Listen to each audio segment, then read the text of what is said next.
Hey, how are you? Are you on your way? Yeah, I'm late. That's how I am. I'm so sorry. I got carried away writing out some checks and stuff. Oh. And so I am on my way, but it'll be another 10 minutes, I think. I'm barely on Loman. Oh, I think you're fine. All right. I'll see you when we get here. Thank you. David. You bet. Bye. Okay, so Meiji will be calling in. That gives us 3. Need 2 more. And apparently Diana's, Chahil's not returning calls.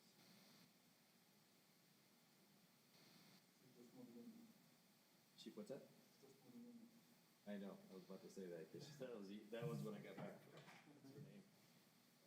Yay! Oh my gosh, where's everyone? Well, yeah, Miss Councilmember Flores is on her way. We just talked to her. Meiji's going to be on the line here in a minute. So that's 4. So as I say, you're number 4. Okay. Wow. You know Whataburger too? Oh, yeah, lunch, breakfast, lunch. Yeah. How have you been? I'm doing well, and you? Good. Good to Just see you.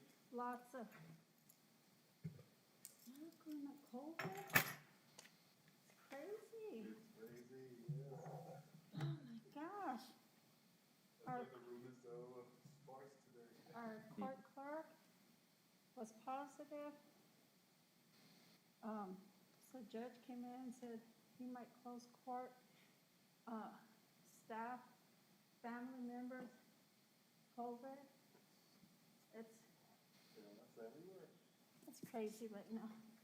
And now you get to go know it before you get it. Exactly. It's yeah. And then I had a nephew that passed away. Yeah, that's been really hard. We put him to rest on the Commissioner 14th. Ellens, this is David Armijo. He I'm just died calling on to the check to 28th see of if you can make it to our 38. board meeting today, either in person or online. Meeting starts in that's been 5 rough. minutes, 5 to 10 And then, minutes. So we get this message. He's a cousin to Paul's side, but went to school 949 like kids and stuff. 322 Javier 9881 or check in on passed the away a week WebEx last week. first page, second page of the agenda we sent to you. Yeah. Give me a call and I'll get that information to you. Thanks. And I mean, every week I hear about 2 or 3 people that are dying. Yeah, don't see me. I think You too, us too. I mean, not my family per se, but it's, I mean, it's all in the community. Yeah. It's like one right after the other. Yeah. Last week I went to 2, Thursday and Friday. A week after my nephew's, yeah. It's been horrible. I'm like so depressed. But There's not much we can do about it. I know, I was thinking they were gonna cancel municipal Good day. afternoon, Mayor. This is David No, Armijo. I mean, Just I don't calling to think check they and see if have we're going to be on the WebEx Cancel it. for the board meeting this afternoon. Starts at 1:30. There's too much money. Let me know if you need any assistance getting connected on the Of course WebEx. not. My number 949 There's a lot of money 322 out there. 98. I hate to sound Yeah. greedy or anything like that, but it's moving so quick. They don't get municipalities a chance. Right.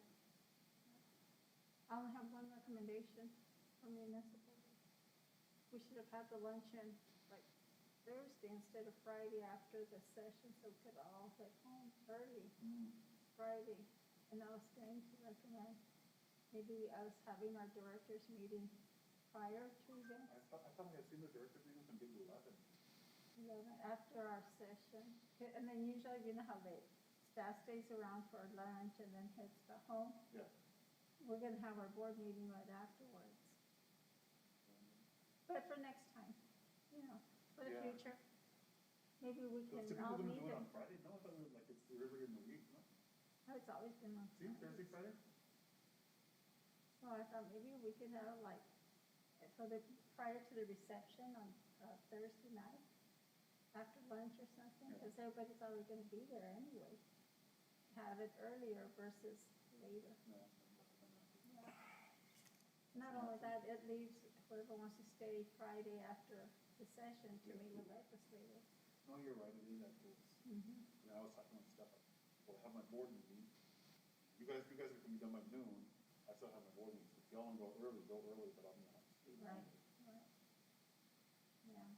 Yeah. Yeah, and that's what I said, that you guys are gonna all head home, but I'll be staying Yeah. for the board meeting, so I thought if we had it, like, in the It makes future on sense. No, it makes Thursday. sense. It makes sense. Yeah, Thursday, and that way it just opens up the door for us. And you heard that Cynthia's leaving? No? Yeah. What's going on? She, got a position with Souter Miller Oh, really? for double the salary that we're paying. The private sector is gonna be, And there's like, I can't compete against that. yeah. And I don't blame her. I mean, like I said, Cynthia, I understand. I have kids and, you know, they're out there trying to make a living, you know, the best they can, so, yeah, so, They know where they're competing, everyone's competing with everybody. yeah, Private, public, everything. yeah, yeah, Southern Miller's starting her at $104,000. Oh my goodness. How much was it? And right now, she's making 50, No, so it's double. yeah, that's what I'm That- saying. that's- How can you not, Yeah. how can you be upset about that, you know, I can't, Yeah, there's no way, there's just no way. so. And even with the benefits, do you get close to that? Can you imagine? So, yeah, so her last day is Friday. And, but we interviewed, and I think I have a good candidate. Did she give you 2 weeks or more? Yeah, she gave us 3 weeks Oh, notice. okay, that helps. She gave us 3 weeks notice, but she was home for a week because her husband's boss had COVID and they were all exposed, so. It's crazy. No, That's my okay. city manager, he's at the Congress this week. So I'm here doing administrative stuff too. Like I told us that, like, you guys may could be expanding, that's our purchasing PO software. Uh-huh. I'm like, well, I have back-to-back meetings all, like, between, I'll kind of get into it. And I just did, I think I Yeah, have oh, help. good. I know, yeah, so I'll be doing community development, because I haven't hired a community development. I think we were there till 6:30 last night interviewing for town clerk and community development. I think I have 2 good candidates, I hope. That's always the gamble, huh? Never know. And so, we're just doing the background checks, and if that comes out okay, You online? I'll contact them and offer them the Is there anybody position. else on the call? But- Angie's supposed to call in. Oh, I don't know. I So can't. I'll be doing I don't have finance, access to that. board I'm trustee online, stuff, yes, you not name it. online. And so hopefully this girl will start in 2 weeks.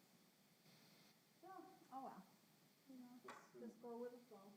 Let's say it happened, you have bigger problems. And that's the truth. It's like one Commissioner complaint Helen, after another. this is Like, different. oh, So we're launching. complaint department. I took a week off after Christmas, Appreciative, so we get this. Oh, nice. and I turned off the phone, and I was like, Oh, I'm my doing God. anything for 1 week, so I did 1 week. You know, a couple of things I can, January, people are gonna come back from vacation. Downside, not A lot of having my that. laptop. You're not the only one though. MPO has the same That's problem. what I think. Which is good, I like it, Yeah, but it's like, okay, I didn't have the break that I thought I was gonna do or have. I want to take off 3 weeks. Mm. That's my goal, in March, but we'll see. I want to go stay with our son for a while, with the grandkids. Then our daughter bought a house, in Oceanside. And they've been doing renovations and stuff, so I want to go and spend time over there with her and, you know, see how I can help around the house and stuff. And, we haven't been out of state really, in over 2 years. Oh, wow. So I did see Major We go to County. Arizona at least once a Is she year. online? Yeah, she is, and Kathy Martin is too. All we need is Yvonne. I've been traveling. Oh, That's why I get tested, when my friend gets tested weekly. Okay, yeah. we have 4, 2 online, 2 in the room, and Yvonne, Elias, Commissioner, Councilor coming in any minute. Okay, that'll give us a quorum. Calls are in for 2 others. So we're almost there. Let's do this, Ms. Flores walks in, we're there. We just need to hold the 2 there on the phone as well. Thank you very much for you 2 being here. Oh, no problem. And I was debating whether to get on free and Zoom from the office, but what happens is, if I'm in the office and I do Zoom, I'm not focused, and I'm multitasking, and I'm not focused on one thing, so I said, no, just take your stuff and go. That's exactly The nice thing is I'm only 5 minutes down the road versus Sutherland Park, yeah. So, All right, we're just waiting for one more member, and then we'll get started with the meeting. Sorry for the delay on that. I have the agenda, yes, I always print it when you send it to me. No, good, thank you, yeah, appreciate it very much. You want a whole packet? We got an extra packet, so. Listen to the meeting, and then my staff is talking to me, and I go, well. yeah. And then I'm doing emails, I'm like, I mean, you're not that talented. Right, well, and I'm like, that. Well, we have a, That and vote, we have a new board member. really Oh, yeah? focused on, and I'm really bad. He's now in for, I multitask. Like, I have the Teams screens, Oh, okay. so like, I have a meeting here, and then I have all my emails over here, whatever. that's not information, I'm not supposed to do. Focus on that, and I don't do it run well, Right, so then I have to go back and do it. right, exactly, or doubling up, I hear you, I hear you. Well, part of the reason my staff's not thank you. here is because of COVID. You're kidding, you guys too? They're on the phone. Oh my gosh. What are we gonna do We had this 3 people fall? come down with COVID last week. How many? 3 over the last 10 days. Oh my Oh, gosh. gosh. And, yeah, I will keep, every day we're sanitizing our offices. Our police, our fire and police. They had training, and we have volunteer firefighters at Chief's Bay. 1 tested positive, 3 tested positive, yeah. In the police department, they had training, 2 positives. So, I was down since, I almost won it, about 2 weeks ago. is Javier still working? Okay. So he's looking to retire, and, He had mentioned that to me, and I wasn't sure when. you know, he's from, I think now he's from Maine around. Oh, really? Yeah, he's looking to retire.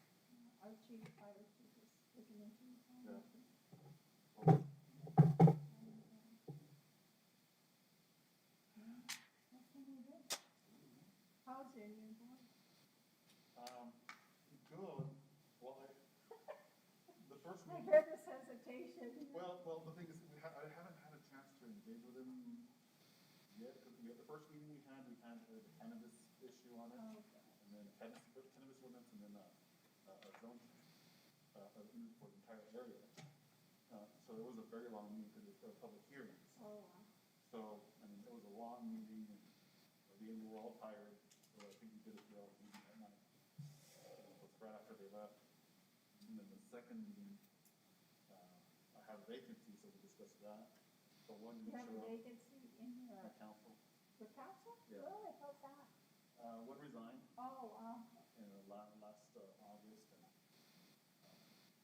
Oh, you've not filled it? well, I nominated one person, but the council voted it down. Back to the score. Mr. Chairman, Mr. David, do you want to check the screen to see if we have quorum?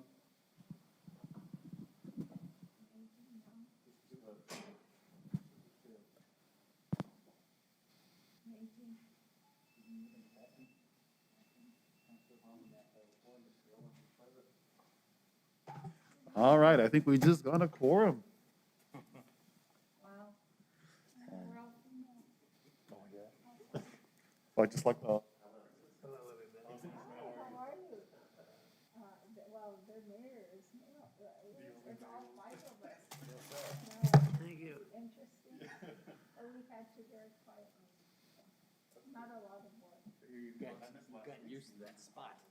Oh, wow. Actually, I'm in your spot.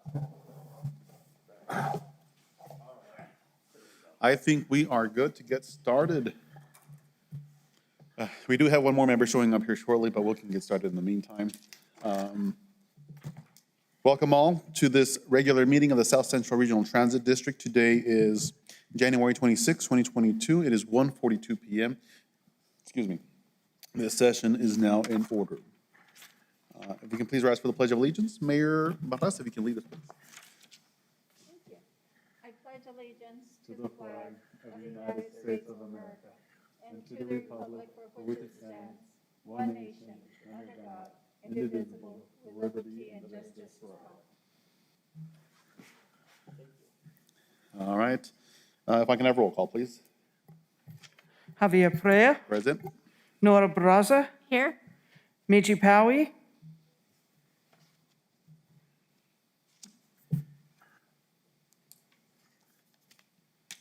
Trustee Powie?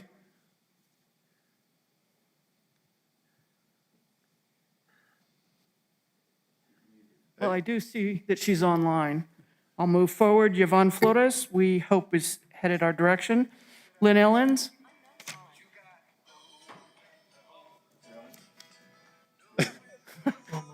and we have Miss Flores running in. Lynn Ellens is here. Kathy Harmon, I could hear my name out there, Kevin Wilson. Counselor Harmon?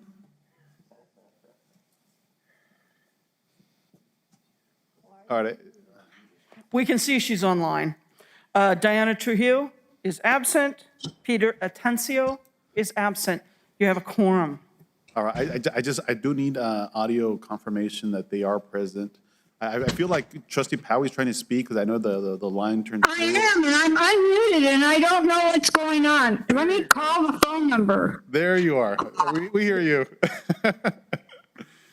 And then I think you know what? I think it takes a few minutes to unmute. I think that's the problem. okay. And then, So yes, I'm here. perfect. Good to hear from you.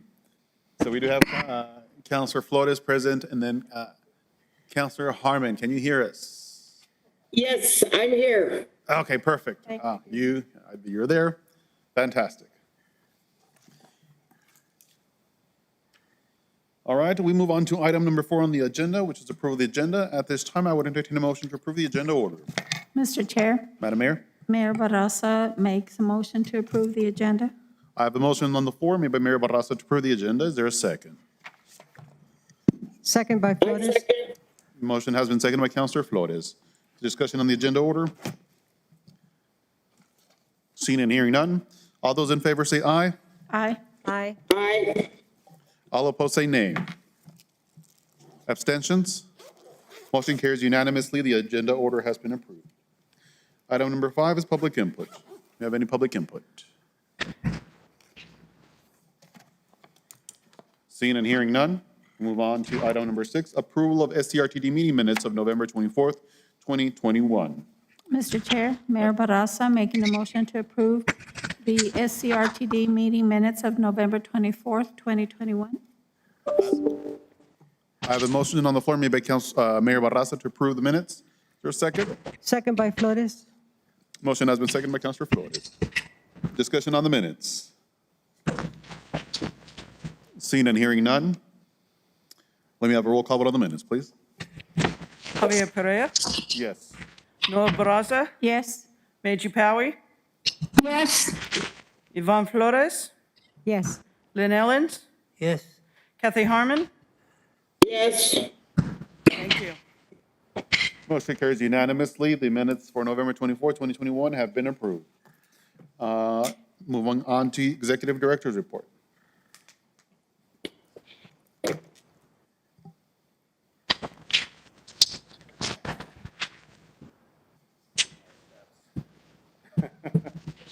All right. Good afternoon. I'm David R. McHill, the Executive Director. I'm going to go through a brief presentation, but there's some really interesting items we've been busy on for the last 60 days. So it's going to be a historic year, I believe. We work our way through the pandemic. All right. Next slide, please. All right, here we go. All right, so I always like to start off with ridership. So ridership, I wasn't able to get January's numbers up. We're still a few days away. The numbers are holding pretty steady. Typically in the winter months, our ridership drops a little bit. We're a little bit higher than at this point last year, but we're still doing pretty well with some of the routes, both across the border, whether it's the red route, the turquoise, and so on. So I'm assuming that ridership will continue to hold as we as we move forward. Some of the services will improve. I'll be showing a presentation in a little while about bus stops, and we think the advertising and better signs will help with some of the routes, especially some of the more rural routes. Next slide. So this year, we made a request of the legislature for capital. I think my presentations went fast. There we go. I guess that's the right one. I think this is out of order. So we, as you all know, the legislature started about a week ago. It's a better year than we've seen in previous years. I mean, there is some money there. So one of the things we're looking at doing is the first 5 buses that we received from the district back in 2015 from that legislature. Believe it or not, that was 2015. It was nearly, well, this May will be exactly 7 years. They've been in service for just over 6 years, and they have actually reached 280,000 miles each.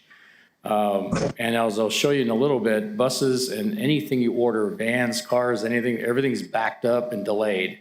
And so we're anticipating it may take up to 2 years before we can replace the buses we have, which means we'll be taking those buses right up to about 350 to 400,000 miles.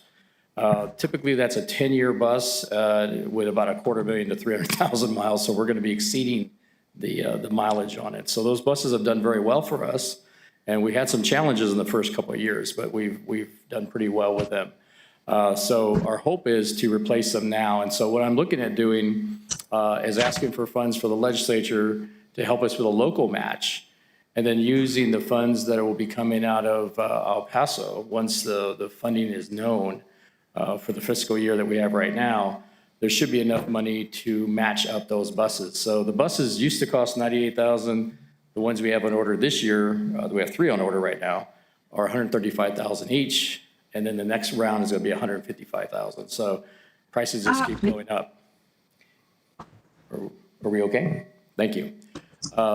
So we think this is a good time to do that. We hope that the legislature will help us. It will help us with our capital program. So this is funding that typically when it comes in through the ICIP, which we've programmed for this in the out years, would give us 2 years to draw those funds down. We think if we go forward now, put in an order for buses, we should be able to receive those buses within that two-year timeframe, quite frankly, hopefully by next year in 2023. Yes, question? Yes, Mr. Armijo, if I may, Mr. Mayor. So are those buses the electric buses or are they gasoline? So these, no, these buses are regular gasoline, but could be hybrid. So we're still keeping that option open. The electric buses would be costing, and there is a state contract for that. But like the buses that the city of Las Cruces are ordering, which are much bigger, 35 feet, bigger and heavier, those buses are costing close to $800,000 each. So this entire allocation is for about $775,000 for all 5 buses with the local match and the capital money for the feds. So we would only get 1 bus if we went with electric as opposed to 5 going this route. So we're still years away. The other side of it is this size bus you see right now, the midsize, there are no electric vehicles in that size. Oh. Mm-hmm. The only option would be natural gas or propane, and we've actually been investigating that, and since we would have a long window, that still might be an option. And so one of the benefits of propane is it could actually have it on the property as opposed to going somewhere else and fueling. So we haven't given up our options. We think we're probably 5 years away before we're going to be able to start ordering electric buses. Do you know, Mr. Armijo, whether they have electric buses have a longer life though, insofar as wear and tear, or are they about the same? Well, I'm smiling because electric buses now are kind of in their 3rd or 4th generation. They've actually been around a little bit. And they're typically larger vehicles that have a 12-year life cycle. And they've argued that they can go up to 15, but the reality is nobody's had a bus more than maybe 6 years. Oh, so we don't have the stats on that. No. In 5 years, we'll have those stats, and I would think the options will have improved. There are some vehicles now. There is a low energy grant that's available. We will be following up on that, and that might be an opportunity for us to get at least our first 1 or 2 buses with 100% paid for by the government. If we could do that, then that's going to be a better way to go. And we do believe there's going to be a mid-sized bus. These buses you're looking at here, It's about a 29-foot bus with about 20 passengers. And that really fits our mode much better than the much larger buses. So I think if we can see that, and if we can see those somewhere, I'm going to pick about 185 to 210,000. I think that's a doable electric bus for us, a lot less than the larger buses for Las Cruces, but that still may be a good vehicle for us. Great. Thank you very much. Thank you, Mr. Chair. Thank you. We've ordered an administrative vehicle this past week. We've been working on this for the last month. We programmed about $400,000 of capital funding in this year's budget through the state of New Mexico that began on October 1st. This is a vehicle that would be used for our support transportation staff. It would help maybe move drivers between locations, staff, allow us to go out and monitor the service. And the reason we wanted a van and not a sedan is we wanted to have a vehicle that at times we could actually move riders. And for example, during the last October, with some of the challenges we've had with some of the school districts, we've actually had 3 kids need a bridge to get them from a location to one of our bus stops. And so we've been picking them up at the school and then getting them to Anthony and then distributing them there to get home. And so we've been doing that with an automobile. We'd prefer to do that in a van like this, and this will be secured and financed. These vehicles are much less expensive, about $35,000. I think we got this for $32,500. 80% of that paid for by the federal funds, 20% local. Any savings just rolls back to the state. We use a state vendor out of Albuquerque. We were in negotiations with a bidder out of El Paso, but they didn't get the bid, so they weren't the lowest price. We should have that next month, and so that'll be a big thing. We only have one service vehicle, and that's a truck that we got about a year ago, back in the fall of 2020. So we're still in need of more vehicles as we get bigger for services. The new buses, the buses that we have on order now that we put in an order for last summer, they're expected to come in August of this year. One of those 3 vehicles on order is from last year, so it's actually over 18 months since we ordered the vehicle. These will be 14, 15 months from the time we revised the vehicle order. The vehicles originally were $98,000 in price 2 years ago. They're now at $135,000 in price. The state of New Mexico made up for the difference in that price escalation. One of the 3 vehicles, actually the state gave us a special grant that we were awarded to give us 100%. So they're actually paying, I think the local match is $27,500. I don't know if it has a calculator at 20% of 135. I think that's what it comes to, or somewhere around 25,000. So we're excited about those vehicles. We would like to have them now. That's going to allow us to retire the 700 series vehicles. Those are the ones that we bought used. Well, we bought 2 of them used and 1 we got free from Rio Metro, from the state of New Mexico. And so we only picked up the local match. It was about $5,000 per bus. That was about 3-4 years ago. We took those buses with somewhere about 70,000 miles, and all 3 of those buses now are approaching 270,000 miles. So we really run those pretty heavily. And so they've gone well beyond. And those are now approaching 9 years of age, so they would be retired within the next year, no matter what. So those will go away when those come in. So unfortunately, everything I'm talking about today are replacement buses. There are no expansion in this. Now we have a new grant that we submitted last year that will get awarded sometime in April. And that grant does include a couple of expansion buses. And that's what we've been talking about for like Sierra County and doing things up north. I presented this before. We've been working through a number of measures. We updated our bus stop list. We went out and acquired poles and signs. We find it very interesting. There are no sign contractors or poles being made anywhere in this region. We've worked with the city of El Paso. We've worked with Las Cruces. In fact, the contractor for Las Cruces gets their poles up in Albuquerque, and that's where we went. So we're actually getting signs, same poles as they get, but we're getting them from Albuquerque. So we actually had to go up and get them, bring them back, use our service truck, save a little bit of money because it's pretty expensive on delivery charges.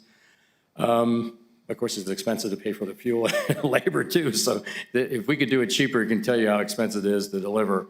and assuming you can get them. So the poles are in. We're going to replace about 250. So when I list 50, this is the first 20%. And so we prioritize the turquoise and the copper because the turquoise has been one of our fastest growing routes recently. And then the copper is our newest route. So we wanted to get signs. That would mean putting signs. In the case of the copper, it's a little more complicated because it's a route that starts at Doniana Village where the Greyhound is and comes in through Valley, goes right past Bayfield High School, then comes into the Move It Center. And it lays over for a couple of minutes, makes connections, and then continues on to Mesilla. And so the signs for Mesilla, the town of Mesilla where we end and to do our loop and turnaround, those will be different signs, but they'll be the same vintage as the copper. So what you'll see on the signs, you'll have the standard sign that you see, but in the middle you see the wording. And by the way, Chaparral's misspelled. We did correct that. We didn't catch it in the first round. So this is an old PDF I'm showing here. Did anybody notice? I'm You sure know, somebody will. There's no doubt in my mind, someone will notice. Oh, I didn't either. The problem is we've made the same mistake enough that it seems like it's the correct one. And so, you know, and I have two people who live in Chaparral who did look at it, and so they didn't catch it. I blame them. There you go. But anyway, probably in the next 2 weeks, the first signs will go up along the turquoise. We've acquired some drilling things. So the poles we were originally using were about 4 feet high. They're not very good. So these will be at least 6 feet high or better, and they'll follow normal standards for architectural things. A lot of those will be in the state right away. We'll work with the state on that. They've already been pre-approved, so we should be able to get those up. Once those go in, then we'll do the ones in Las Cruces, Doniana County, going up to Doniana, doing the copper, and then the Mesilla, township of Mesilla. So we might have to work with the staff that you have there, Mayor Public Works, yeah. on that. So let me know. we're probably 2 to 4 weeks out before we get to that one. And then once that's done, everyone will do it. So what's going to happen is every route will have its own sign. So it's a little more pricey for us, but we're finding local contractors that are competitive. I did look at a national company, Paneer Graphics, and their prices were a few dollars more per sign than our signs.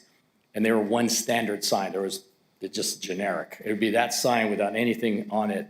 We think the information and the phone numbers are very important to have along with the website. So those are the things that go. One of the things we measured in our surveys when we did the 10-year plan is that most people find out about who we are, what we are, when they see the bus go by.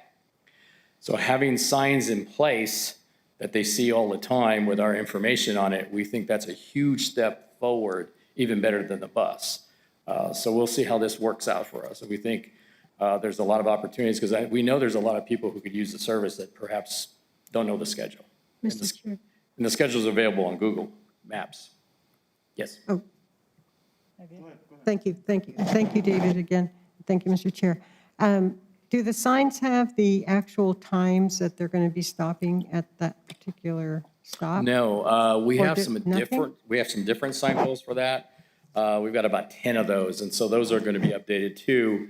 And those will go at certain locations. For example, the obvious one would be the City Hall in Mesilla, because there's a nice shelter there, well, bench, I should say shelter. There's a bench, there's a pole, and so we put a sign on that and the schedules will be there. We'll do that for different locations around the area, and as needed, we'll buy some more of those. Hopefully, we'll keep moving people to Google Maps, because if you go with Google Maps, anytime you log on 24 hours a day, it'll give you your schedule. It may tell you the next trip, because you're calling at 10 o'clock at night and we're shut down. But it'll say if you're at that location, your next bus will be at 7:45 a.m. But Mr. Armijo, not everybody has the ability to Google.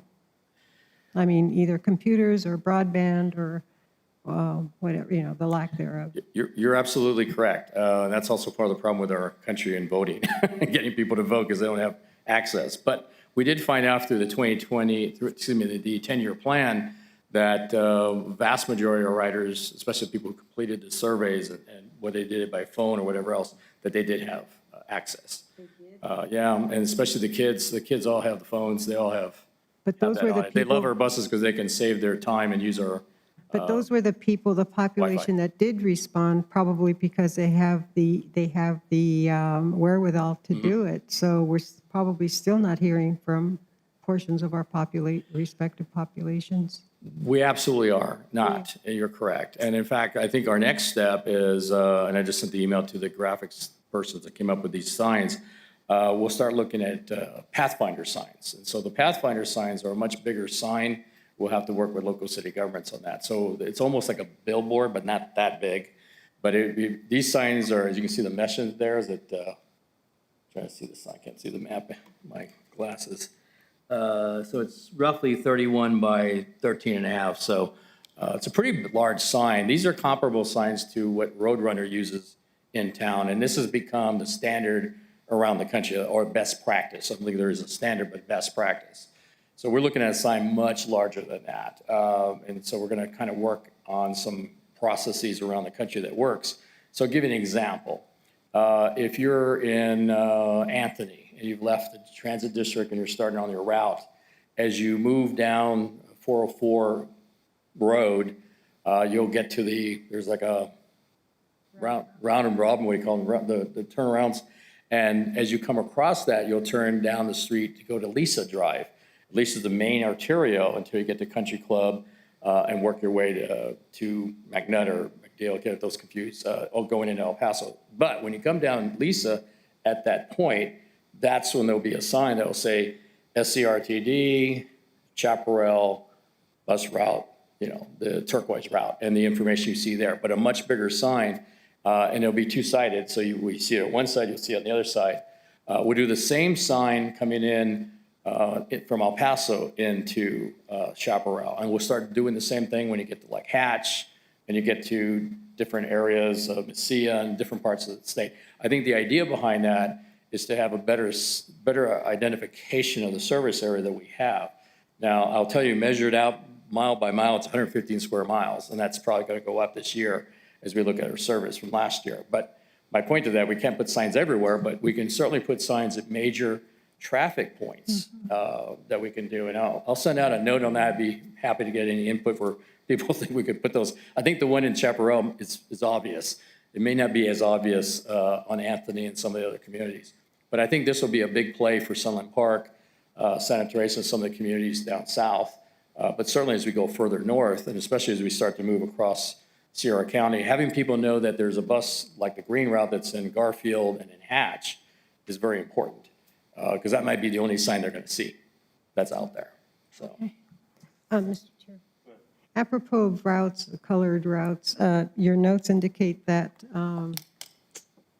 the orange route has been discontinued or removed, and but it's temporary because something is pending. The contract is pending. I don't know where that's coming out of my notes. It says ridership, the orange route was removed as that contract is still pending and will be addressed. Well, that's we're taking that on today. That's on the agenda with Zeotherapy. Okay. Mr. Chair. And Mr. Armijo, just with the signs that are all on state highways, are you going through New Mexico DOT for all these signs? Just want to make sure we have all our. Yes, we will. So where we left off with them 6 years ago, as we first went out during Christmas time of all things, 2015, December. So I'm really dating myself here, but they're very helpful to us. We work very closely with them. So we have a standard with them that we have the location where we are now. Anything else we do that's new, which there will be, then we'll have to coordinate that with them. I think as a norm, whenever we go into a community, we're going to be working like we did recently with shelters and benches. We make an attempt to call either someone at the city manager staff or somebody else in planning that we're working with, so somebody knows that we're out there. And if they have any concerns, so we give them a call before we go out there. We've worked the same thing with the Doña Ana County staff. Okay. Just because I know Maria from New Mexico DOT is really honest and scolds us when we don't go through the process, so I just want to make sure. I haven't spoken to her in a long time, Right. but she knows me. Yeah. Okay. But I'll tell you this, we're getting a lot of turnover right now in this industry. I've actually made the comment recently that in the 6 years that I've been here now, I'm actually next to, he's not with us right now, Michael Bartholomew. He and I are the only ones left. Wow. I mean, everybody I've been working with from El Paso County, to Sun Metro in El Paso, to any of the city governments, a lot of people in transit have left. A lot of people at the MPO levels have left. Some have been there a short time, like Andrew, been there a while, but now he's at, at the top. So we're seeing this constant turnover. My point to that is, even in conversations we've had with county staff, sometimes there are different people, and we make a mistake or an email gets back. I didn't even know that Chuck McCann had retired until recently, so I didn't get the flyer. So lots of people, all levels. I mean, this is the most I've seen in a long time, and certainly during the pandemic, it's been tough. It's been tough with the city of Las Cruces because we're not meeting with these people. We have phone calls, we have emails. It's just not the same. And I think, in fact, that's really a problem for us as we work our way through things. So I'll let that go as a comment. All right, I think I'm done here. Oh, last one. All right, this is my favorite one. So 5307, we spent an incredible amount of time on this project. In my conversations earlier this month with city staff, both Sun Metro and the El Paso MPO, everything's pretty much in place. All the legal reviews have been done. A letter has been drafted and circulated within. The only thing holding it up is they don't know what number to put on the letter because the federal process for 2022, infamous Build Back Better, nothing's been passed. So there's no transportation budget. So without that budget, there's no number. And without the number, we can't go forward. So all of our efforts to get to this point, we're waiting. I guess I'll let you know when I know as we go. Now, the hope is, and our Secretary of Transportation for the state, Mr. Sandoval, get that right? Sandoval? Made a very nice presentation. I was online with him yesterday. There's an effort to bring back, and I haven't had a chance to advise the board on this because this came up in the last few days, but last year there was a measure to change the process of transit districts getting funded. And they get funded through the state, but through the counties. And so the rule, and I'll send a copy to everybody, it's State Bill 30, would change the process and allow the money to flow from DFA or through the process of sales tax directly to the transit districts themselves. They would be responsible for that. We're not affected by this effort at this time, but 2 of the 4 other members are. Rio Metro and North Central and Transit District. And so they're the ones going through this. Last year, the time ran out. They didn't get the issue taken care of. We made it through the transportation. I think it's a building tax, transportation, 3 different names. Committee got through that yesterday. Our senator from the Green Party, I'm terrible with names. She helped support us on this one, so. Local senator? Our local senator. Carrie, there you go, Hamblin. So yeah, she said some kind words about our agency, and so that got through. So now we go through another committee on Thursday, and we'll see where this thing goes in the coming year. I think the issue that I don't believe was answered very well is that there's a 3% holding fee to process the grant, and so the DFA, of course, is wanting to keep that in place. And the way the language is worded is it's ambiguous as to whether it stays in place or it doesn't. It's negotiable. So I don't think DFA wants to negotiate that. So anyway, I'm assuming as that goes forward, you'll probably see some amendment to that.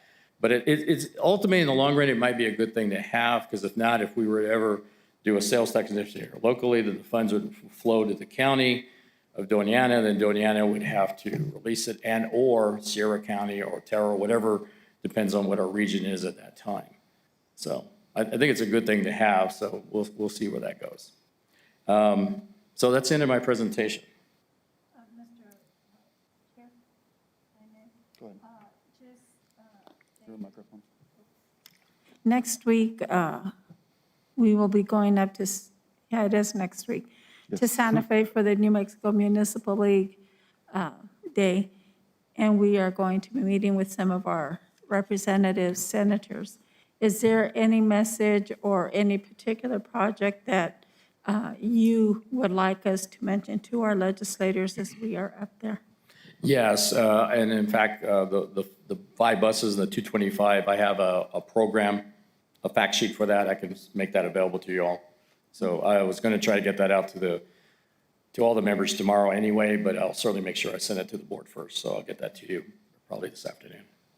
Is there any particular senator or representative that you have been working with specifically with that project to sponsor that or to support I it? think the only one so far, thank you for that question, is Representative Ferrari, because I know she was previously on the transportation, and so I've had more conversations with her. I did catch her at a recent event they had a couple weekends ago.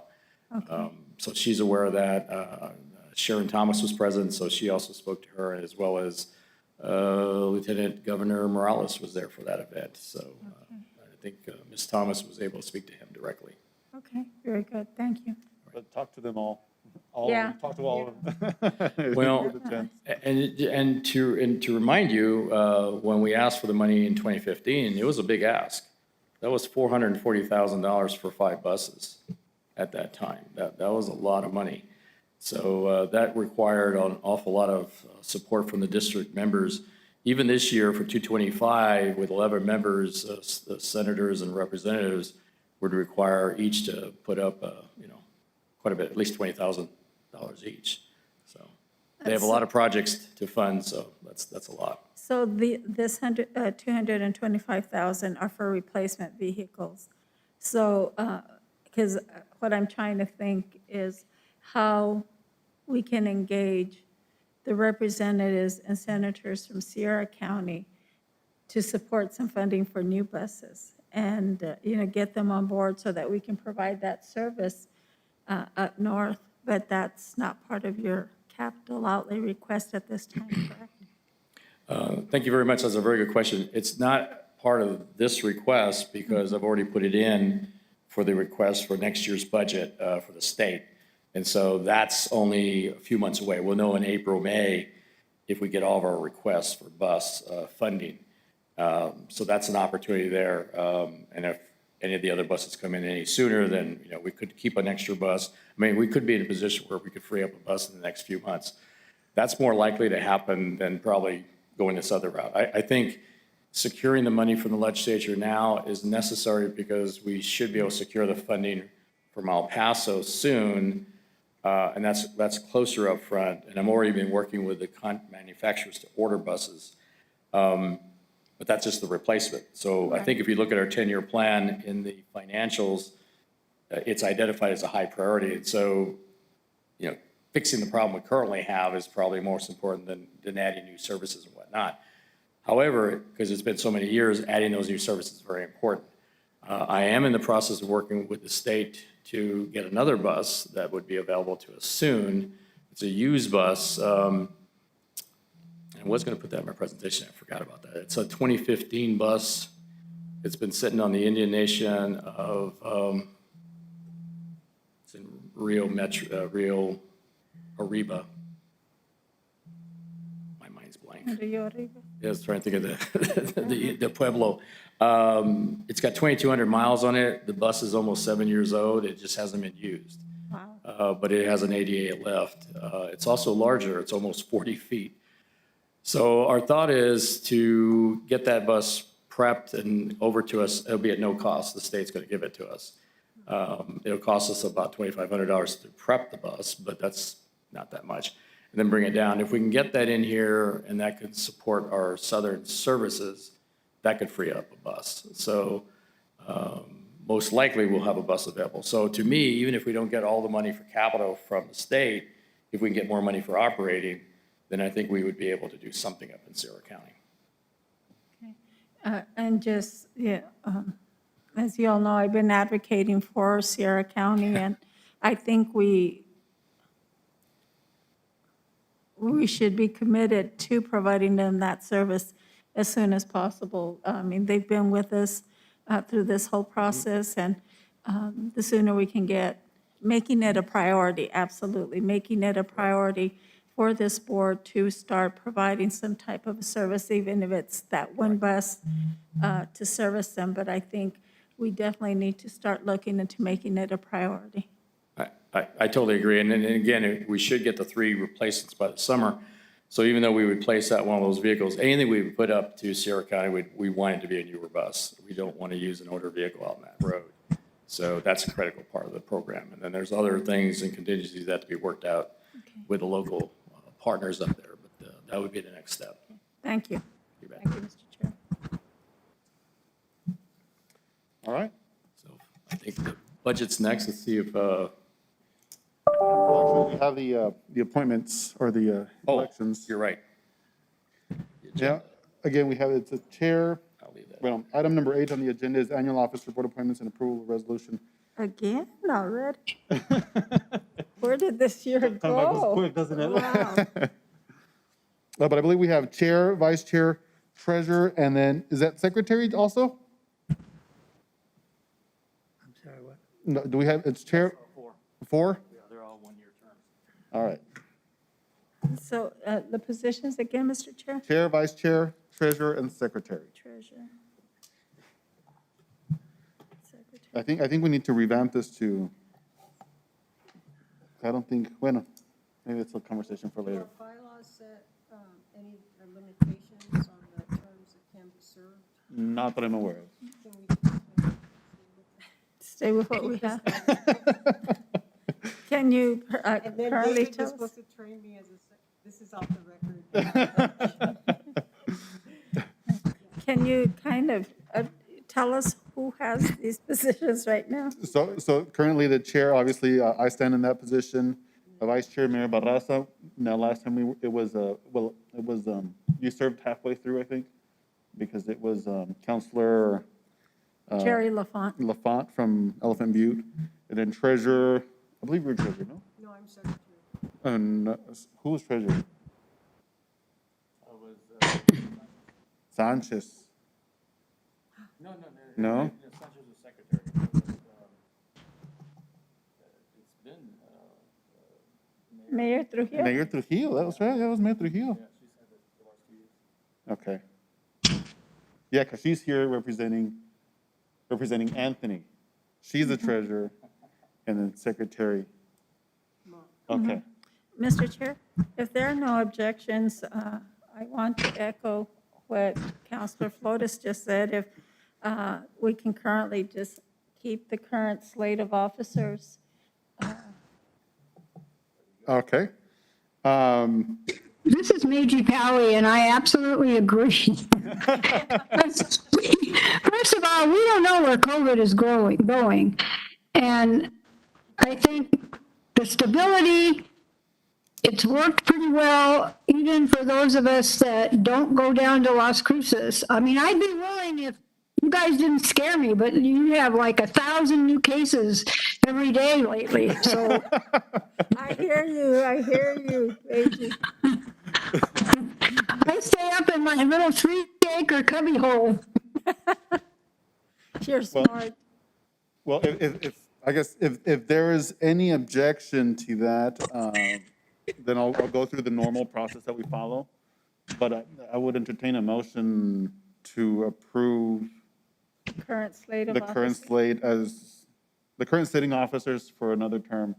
I'll second that. So moved. So I have a motion on the floor made by Councilor Flores. Motion has been seconded by Mayor Barraza. Discussion by the board? I just like to say one thing. I really thank you guys, Javier and Mayor Barraza, and all of you for sticking with us. I so appreciate what you do, Nora, and I just, all of you. Thank you. No, thank you. No, we appreciate you in the sense that you're still with us, even though it's been. She's committed, and so that's why we need to do something for Sierra County. Yeah, Absolutely. Yeah. Absolutely. Okay. All right, seeing no objection, let me have a roll call vote on that. And again, the positions are, the chair would be again filled by me. Vice chair would be Mayor Barraza. Treasurer would be Mayor Murillo. And then secretary, Councilor Flores. Javier Perea, Yes. Nora Barraza, Yes? Meiji Powie, Yes. Yvonne Flores, Yes. Lynn Ellens, Yes. Kathy Harmon. Yes. Thank you. Motion carries unanimously. The candidates again, or or remains the same. So congratulations to all. Híjole, another year.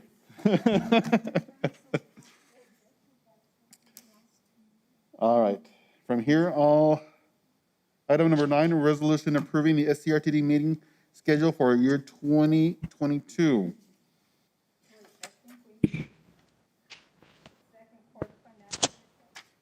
Did I skip it? No, I'm at Do we 9. have that on a piece of paper? I'm at 9. I'm sorry, Trustee Powie? Yeah, was that in the, things that were online that we?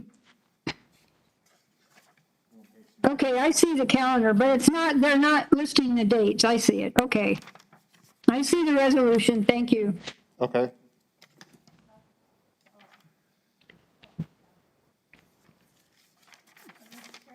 Madam Mayor? Mr. Chair, I make a motion, we approve the resolution approving the meeting schedule for year 2022. I have a motion on the floor, Mayor Barraza. Is there a second? So moved. Motion has been seconded by Councilor Flores. Any discussion on item number 9?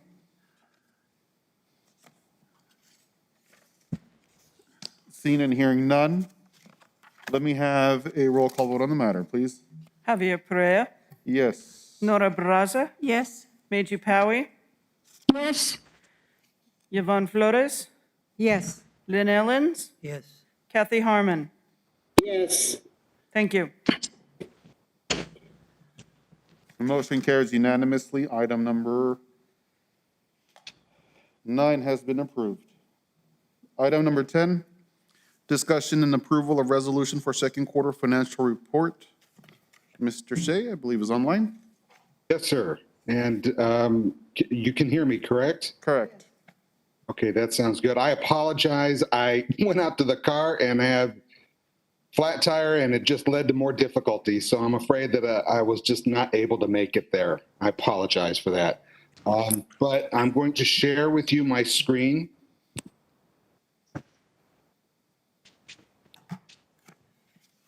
Wherever it is, there it is.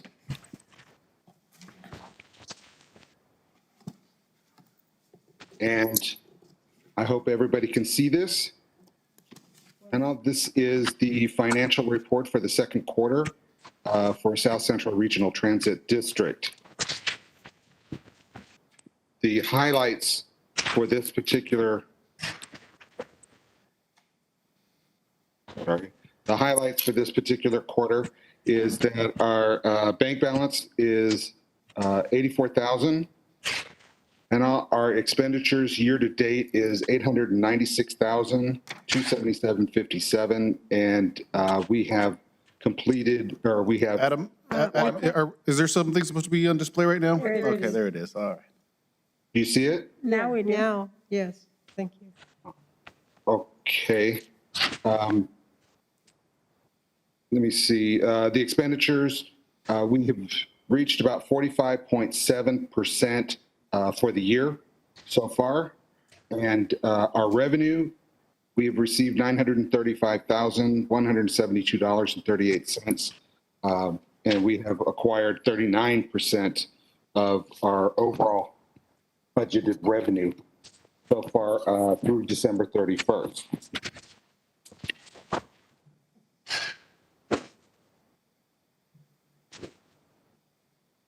There's our bank balances, 84,254.96.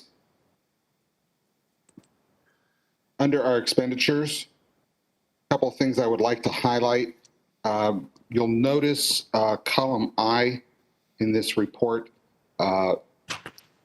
orange items are highlighted due to the extensive amount that we have expensed year to date. And we do have cash flow, which is good. Unfortunately, like we had mentioned in past meetings, our accounts receivable always has to catch up to allow us to process our revenue or our expenses. And we are, however, meeting our cash Adam? flow so that Adam? we're, Can you yes? try, maybe because it's where your spreadsheet is, I don't think we can see the bottom line. I think you're I'm trying to show sorry. us the bottom. There you Right. go. I don't know if they can take out that blue thing there. There we go. Now you can see you're talking about the column I, are you still in column I? Yeah, well, I was just showing column I, the highlighted items, just excess, we have reached almost our limit or exceeded them. And one of the next things I'll be talking about, which is item 11, has to do with an amendment. But for the current time period, this is our current expenditures, $896,277.57. Couple of items to point out on that is our maintenance on vehicles. I'm going to move this back up a little bit. Our maintenance on vehicles, we have year-to-date expense $24,250. Primarily, the reason is in this last quarter, we have had to pay diagnostics amounts on a couple of our buses. And unfortunately, we've had a couple of buses that have required towing. So our maintenance on vehicles all that goes into that particular pot. And Adam, can you go Yes. back? So you're burying the lead. So go back to the bottom of I. So what you wanted to show, you're talking about the budget for year to date. So in that column, your year to date is set 45%. So you're running under budget by 5%. Is that correct?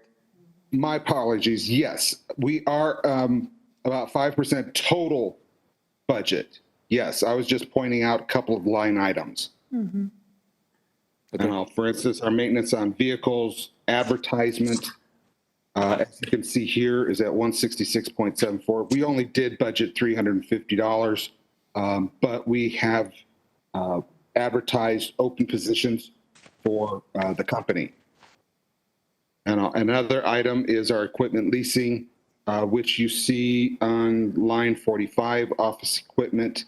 That is due to us just paying for supplies that we need to be able to disinfect buses and so forth, as well as our copiers.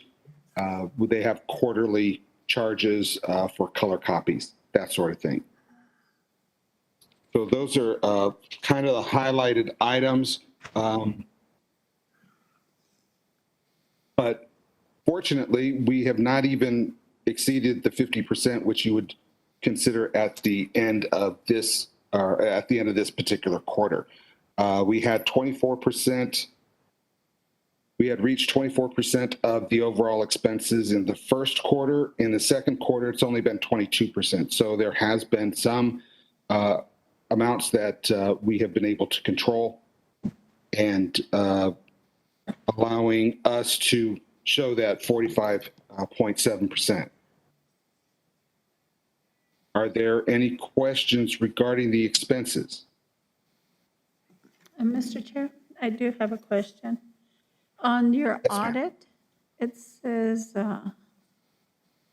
we have not paid anything in our audit. Have we been audited already? Yes, the audit was completed. It was submitted as of December 15th. We did make a payment, as a matter of fact, in January towards the audit. And that's another aspect that I was going to discuss when it came to the amendment. We did receive our full bill for that, and it amounts to about $16,000. Okay. So the audit has been completed. There were a couple of parts to it, the regular audit as well as a federal portion. Okay. And the Vanpool tech support, what exactly is the Vanpool tech support? And there has been no expenditures in that line item. No, there hasn't, but one of the things is that the Vanpool is a program that we are planning on starting in this particular fiscal year, and we have yet to even acquire the vans yet. So there hasn't been any expenses associated with it as of yet. This here, the Vanpool tech support is to help us when it comes to maintaining those particular vehicles. If I'm correct, David could probably answer in more detail on that particular program. Yeah, if I may simply put, we got funding from the county in the last budget cycle, and we also received $90,000 for 2 vans from the legislature last year. So those are all been programmed through DFA, and all we're doing is waiting for the vehicles. We expected to have those in the second quarter. This last quarter, they did not come in because they're just not available. So we have worked with a state contractor to get those vehicles. Hopefully, we'll get that corrected in the next quarter.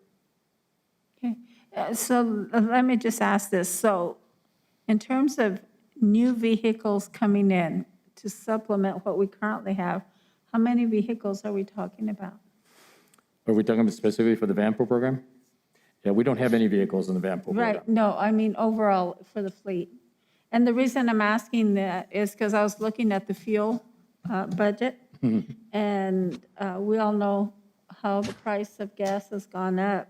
So if we're adding new vehicles to the fleet, how much more is that going to increase that fuel charge?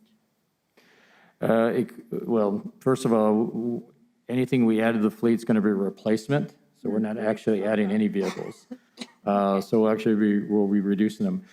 We started the year with 14. We actually only have 13. One bus was in an accident that wasn't our fault. It was one of the older buses with 286,000 miles, I believe is correct. And so we parked it. So we've been cannibalizing that bus, saving on parts and things. Expect to wholesale it out of our Summit Park facility where it's parked right now. I think that's vehicle 734. And it was one of the Albuquerque buses that we acquired 3 years ago, almost 4 years ago now, 2018. So we're actually down one bus from the fleet. The bus that we're looking at getting from Rio Reba would bring that back up to 14. Even in the midst of that, because of the holidays, we actually reduce our fuel. But you're correct. If we start adding a lot more vehicles, there would be a higher fuel cost. It's on my agenda today, later in the agenda, to talk about action that was taken yesterday by the county regarding our request for fuel adjustment for the amendment. I'll talk about that in a minute. Thank you. Good. Okay, I think that was all my questions for now.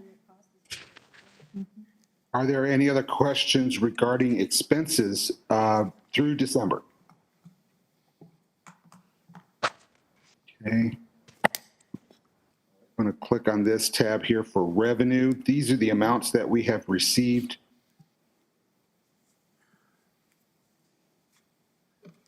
And we have received a total of $938,047.84 year to date. That is a total of, boy, that didn't.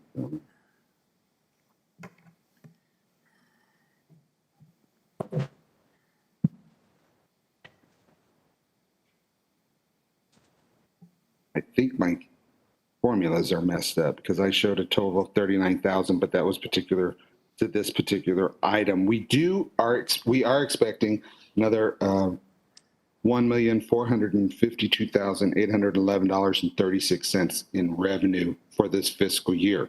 Now, the New Mexico DOT has loaded for us to be able to recoup expenses based on 80-20 or 50-50.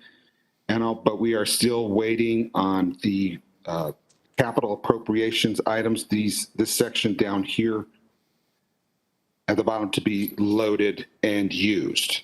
And like Mr. Armijo had indicated, we are waiting for a van to be to gain.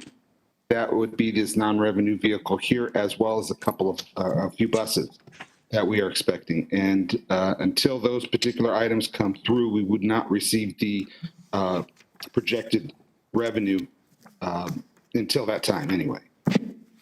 Okay, if I can add, I think the main point you want to make on your column V all the way down, our total revenues in comparison to expenses, we're at 49%. So our revenues are tracking about 4% above that of the expenses right now, year to date. So we're actually in pretty good shape at the midpoint. Correct, Adam? Yes, absolutely. Mr. Thank Chair, you. I do have a question. Madam Mayor? So I see that commercial loan of $30,000 in December. Can you elaborate on that, please? That is, we had cash flow issues. In December, we did seek these amounts primarily because we were anticipating for a van to come in, and we wanted to make sure that we had it covered to go ahead and pay for that van.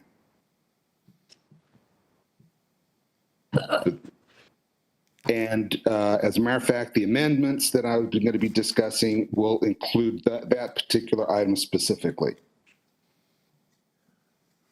Okay, so we did have a cash flow problem in December. We didn't have enough cash in the bank to pay our bills?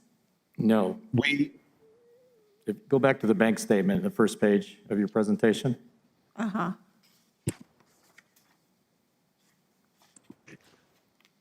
This is the end result. We do currently have $40,982.66 and operating $43,272.30.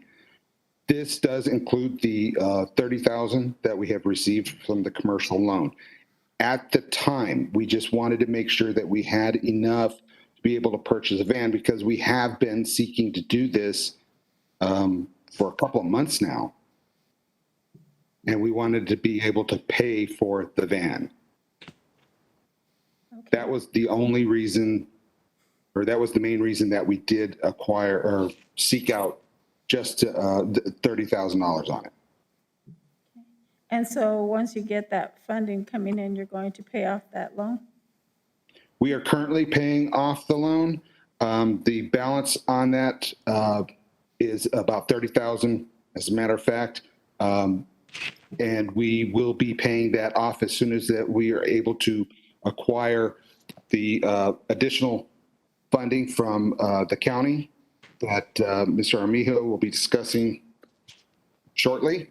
And we intend to have that paid off by the end of the fiscal year for certain. Okay, thank you. Thank you, Mr. Chair. Are there any other questions regarding revenue or expenses, the financials as they currently stand?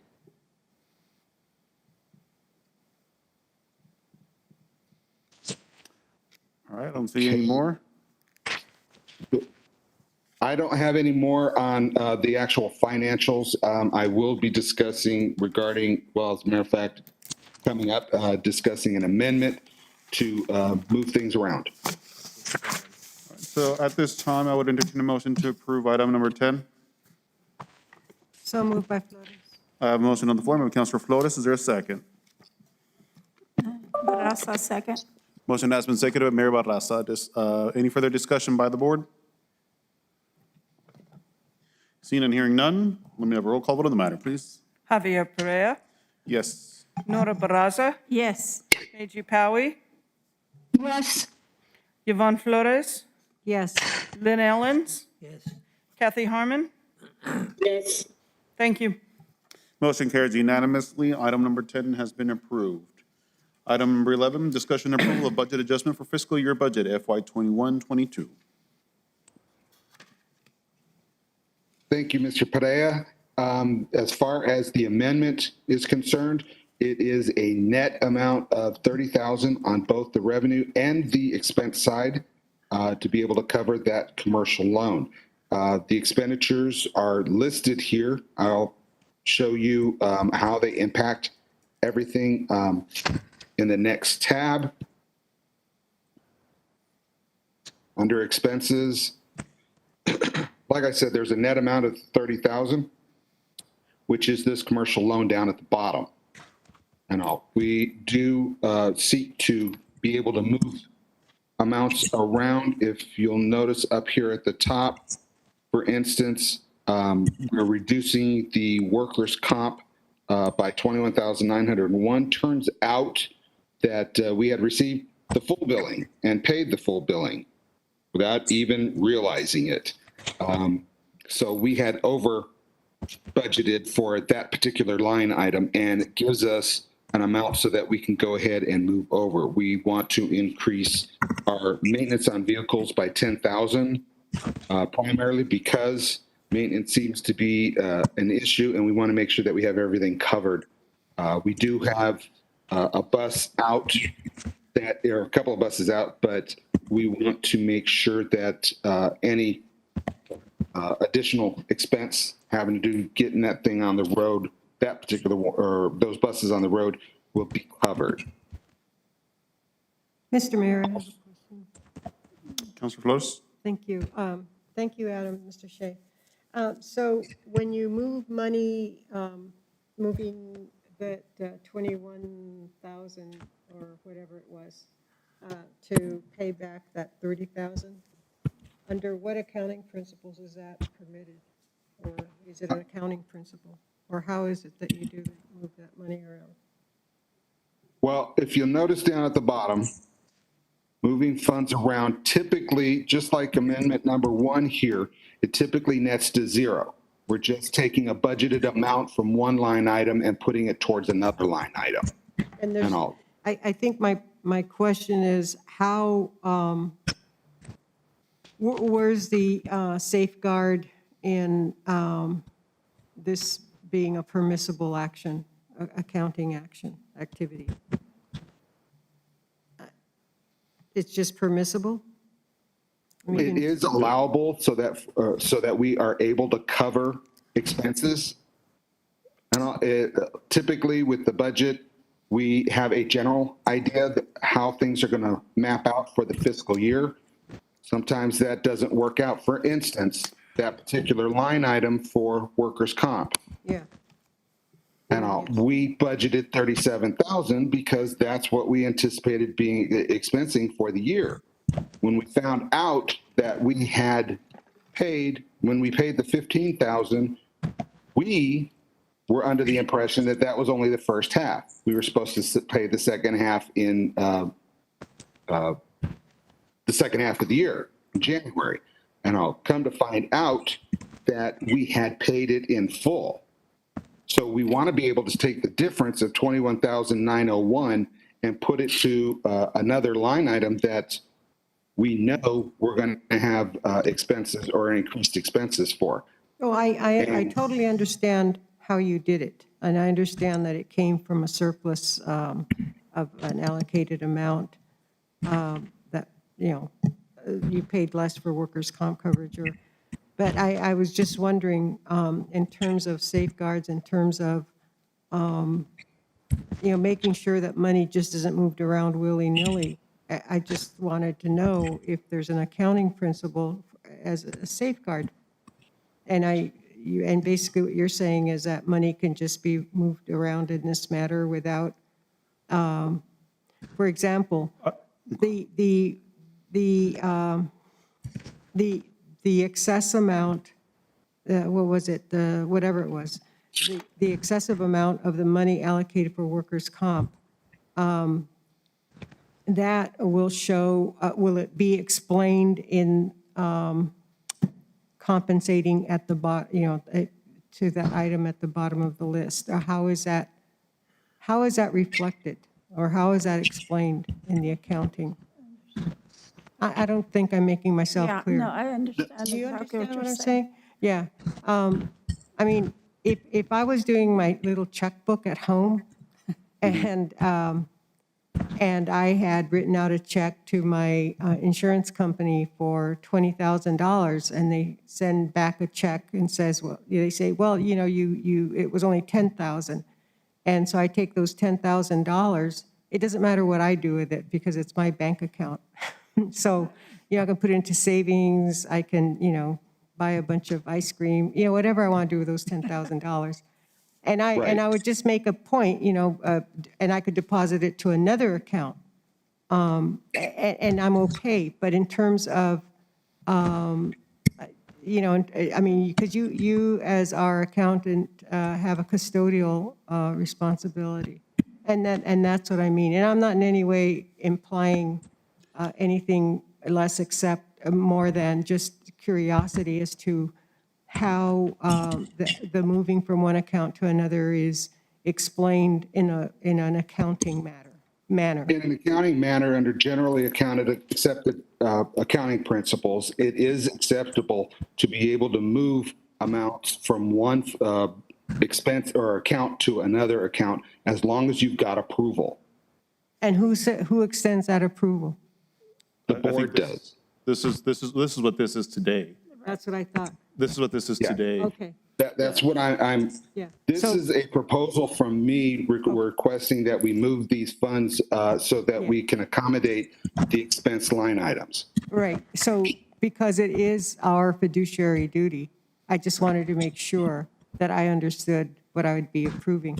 So thank you very much, Mr. Shea, for your explanation, and thank you, Mr. And I wanted to add, maybe because here we're just this is one department, but for example, at the city of Sunland Park, within your own budgets, the staff does have a discretion to move certain monies. For example, if you have $1,000 in office supplies and then you need a small capital asset, and then you could move some savings between the department, within the department itself, to make those slight accommodations. Yeah. But like major transfers between departments and things like that, that's not all. The city does that, yeah, I think, but it, for me, because I'm not an accountant and not a numbers person, it's baffling. And as I said, because we do have a fiduciary duty, I need to hear the explanation, and then it's like, oh, me cae el 20, you know? I mean, then I understand. And Mr. Chair, and just, So I thank think you. to add to what Councilor Flores is talking about is, I know I've never dealt with any of the government agencies or entities that I've been with, a loan program. And so this is new to me also, is I've never had to deal with a commercial loan payment before, or opening up that line of credit where we can just have the staff go over there and say, I want to borrow $50,000 because I'm short in cash. We've never had to deal with that. And I know in my municipality, we haven't done this. And so this is all new to us. And so I understand definitely Councilor Flores' concern is, and I think is, here it's reflecting the $30,000 there as an amendment as added revenue, correct? Am I correct? That's correct. Under the revenue one, I've got the $30,000 here. Correct. And so based on that they net to loan zero. that we got, so that money is now in that line item. And I guess in looking at that too, Adam, I didn't realize we already have $50,000 of a commercial loan in there based on that screen. Can I see your amendments, Adam? Yeah. You're talking about this line item Right, here? the one right there, yeah. So where it says approved budget, it's at 50,150. So that's telling me that we have now gone to a loan for $50,000, $50,150, correct? That was initially at the beginning of the fiscal year, as a matter of fact, or at the end of the last fiscal year. We had a loan of $50,000? That was the outstanding amount, yes. Okay, so this $30,000 that's reflected here, so now do we have a loan of $80,000? No. No. No, it's still $50,000. Okay, got you. Yeah, if you'll notice under year-to-date expenditures, we've already paid back $41,150. Oh, our revised budget is $80,000, is what it says right there, right? It does, but we had already paid back 41,000, so it gives us a remaining budget expense of 39,000. 39,000. Which is our, yes. Okay, so the highest loan we've gone out to, the highest amount we've had in a loan is $80,000, correct? Actually, it's only been about 50,000. But you're adding them together at the same, they're not acquired at the same time. Now, they were required at two different times, correct? Yeah. Yeah, So- no, I understood that. And of the $80,000, we've paid back $41,000. And That is so correct. we have an outstanding balance of $39,000, which you said we're hoping to pay off when you get the money from whatever source you were going to get it, correct? Yeah, the county. And so I Yes, think ma'am. Counselor Flores is asking, is this within the law to do that? I guess bottom line is. Accounting principles. Yeah, accounting principles is acceptable, I guess. Because I've never had to deal with it, so this is all new to me. And so we're assuming that, Adam, you've kept the book straight and everything is legal with what you're doing, Yes, ma'am. okay? I think that, did I try to explain Yeah, it? no, yeah, you're Yeah. on point. Thank you, Adam, and thank you. I understand your concerns, believe me, I do. And if we had our druthers, we would not have a loan whatsoever. Unfortunately, our accounts receivable, sometimes it's upwards to 45 to 60 days late. Right. And for us to be able to continue our cash flow, remember, it's only certain amounts that we're getting, 80%, 50%. Understood. Yeah. And I believe Understood, yeah. we had this conversation with the auditor about the loan component, and so I know there's a policy in place, and also that, I mean, it is allowable. It is allowable. I know I talked to the auditor about that as well. Okay, I think that clarified that. Yes, thank you so much, Mr. Shea, and thank you, Mr. Mayor. Mr. Yes, ma'am. I do hope that I've alleviated some of your concerns and everything. But in Yes, we have it on essence, the what, record that you know what you're doing and we don't. okay, So it'll, I appreciate the vote of confidence. thank you, thank you. Mr. Shea, is there more to this report? No, there was just these two particular items. I just wanted to show here the, basically, let me go to this. Come on, there we go. So this is basically how the amendment would work. The amounts moving from one account to another account. And it nets out to the 30,000 on the expenditure side as well as on the revenue side. So that is the amendment that I'm requesting. Mr. Chair? Madam Mayor? Okay, so this just made me think of this. So the $30,000 is that loan, correct? Yes, ma'am. So, I mean, if it's already budgeted in, why are we increasing it to 30,000 more? That would increase our budget as a whole, correct? I thought the loan is just to cover our cash flow issue, not necessarily an increase. And so if you go back to the screen that shows your transfers, your budget amendments. Yes. Okay, so in looking in your amendment number 2 column, so you're taking money out of professional fees from signs. That's about 22,000, correct? And then 1,007 from legal fees? That's 21,000, legal fees. Yeah, that's 23,576.80. Mm-hmm. So if you're doing those, oh, okay, there's more up on the top there. Yeah. Okay. See, So for you're instance, oh, there's 21,000. So you're transferring money out of workman's comp, you're transferring money out of the Legal 21, fees. yeah, all those that have the parentheses, correct? that is correct. Those are reductions. Okay, those From- are reductions to cover deficits, I guess, or anticipated deficits where you're putting the money in, correct?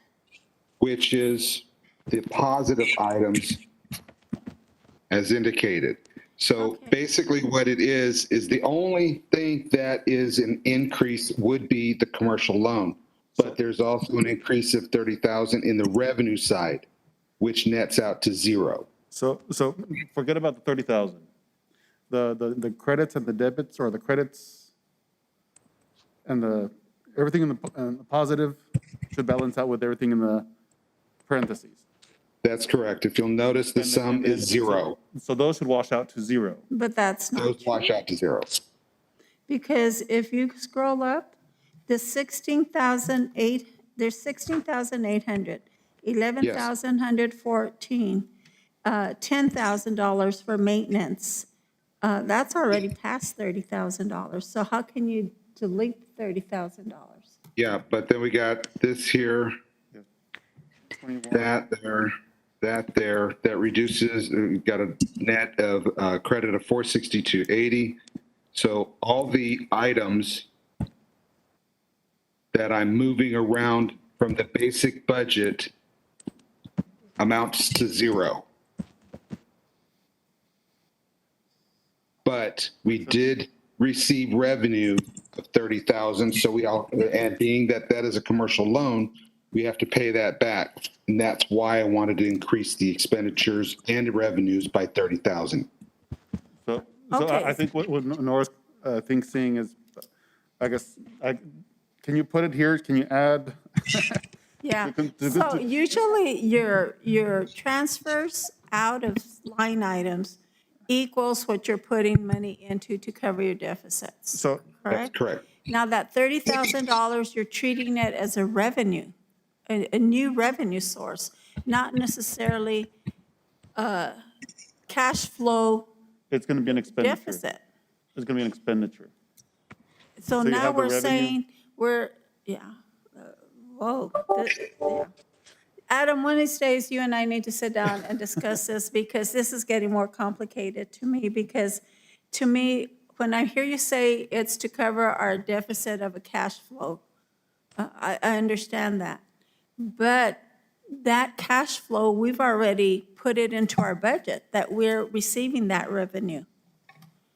As part of our budget, when we created the budget, you've already said this, let's just say $100,000, or let's say $1 million. We're saying we're getting $1 million of revenue from these sources.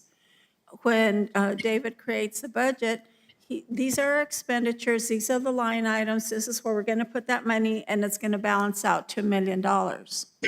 So our bank doesn't have enough cash flow in there to cover our bills that we're paying, correct?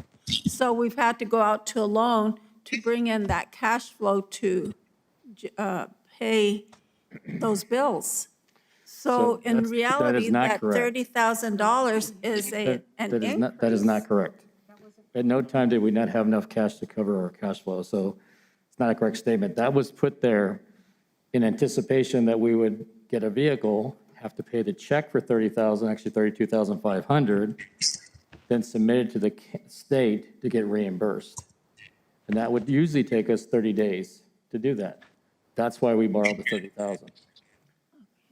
It had nothing to do with our cash flow. But then we're saying we have. It was to protect the cash flow. We have borrowed $80,000, We never borrowed $80,000. but right there it says, It may say that. That revised didn't budget, happen. $80,000. It didn't happen. That would be the cumulative. Yeah, we're trying to show this for the accountants. I mean, you're correct. I mean, it would be best if we didn't have to show it, but we're trying to show it. So when you show it in expenditures, you also have to show it in revenues. That's how they counter Right. each one out. Yeah. I mean, you have to count it as an expense, and, but that one's, It's baffling. Yeah, it Well, is baffling. but the reality is, let's be clear, we're a very poor agency. And after 6 years, we started the first year without any money in the reserves. We had no reserves. The first year we came up with 16,000. We've been building on that since then. We closed the books on June 30th with $94,000. This is stuff that came out of the audit that our chairman was at a few months ago when we did that with the auditors.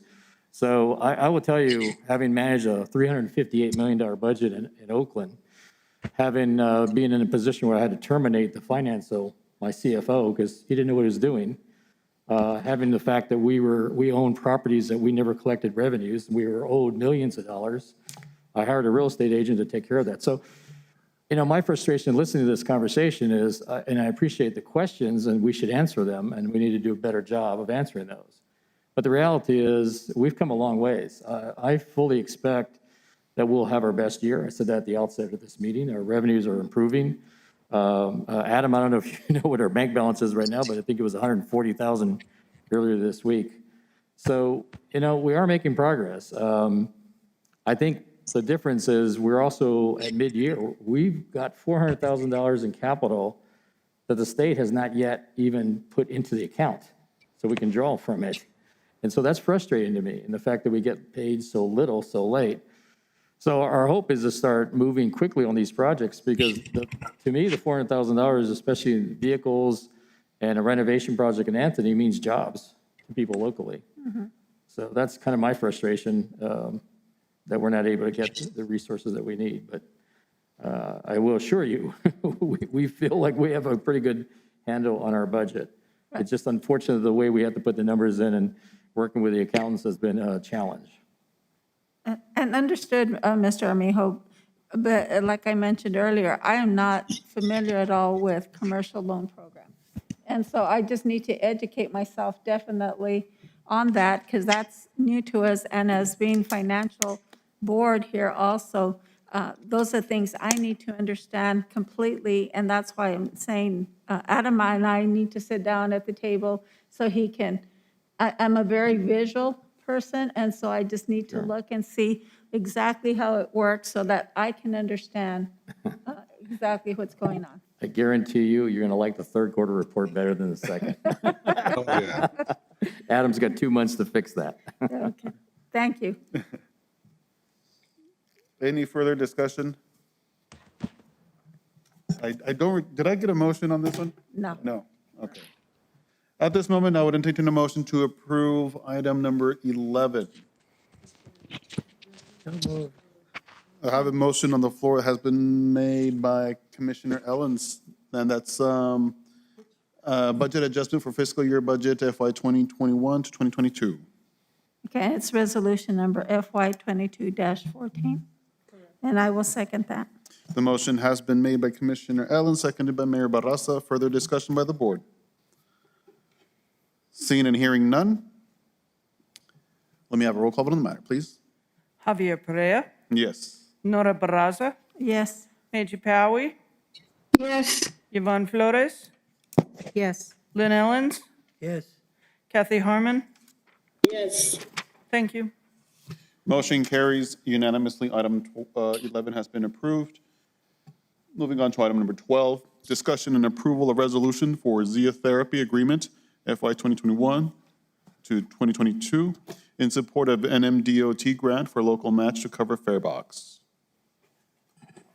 Yes, thank you very much. Take out my mask for a second. Thank you very much. This is an annual contract we have every year with Zia Therapy in support of the Orange Route, which operates 3 service trips a day, Monday through Friday, operating between Alamogordo, with stops in Alamogordo and in both Las Cruces and Doña Ana County, and finishing its route at the New Mexico State University.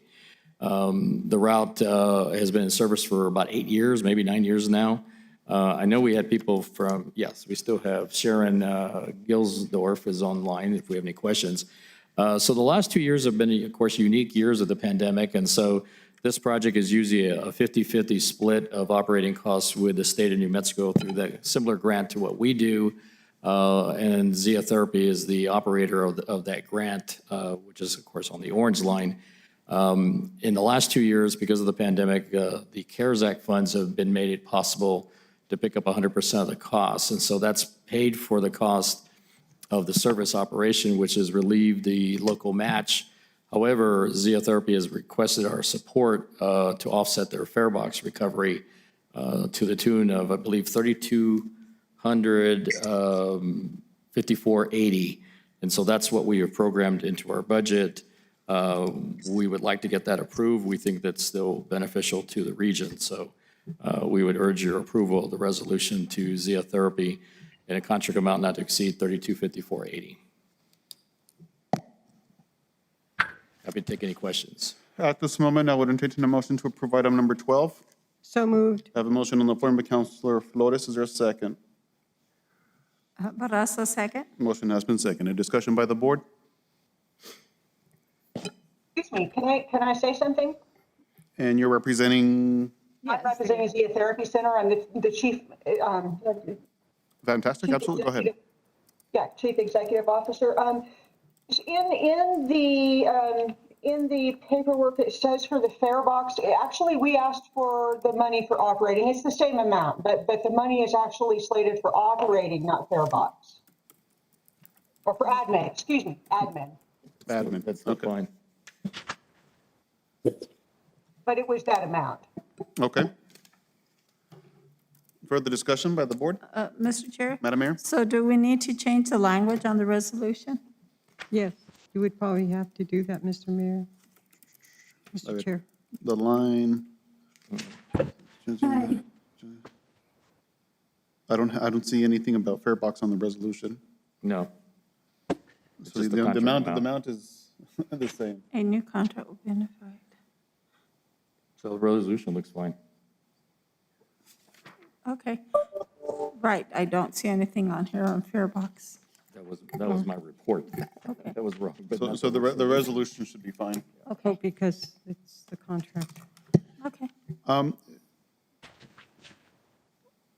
That was the only question. My only concern, I think, I think I'm in support of this. It's just, is this something that we're looking at into the future as a continued expense or?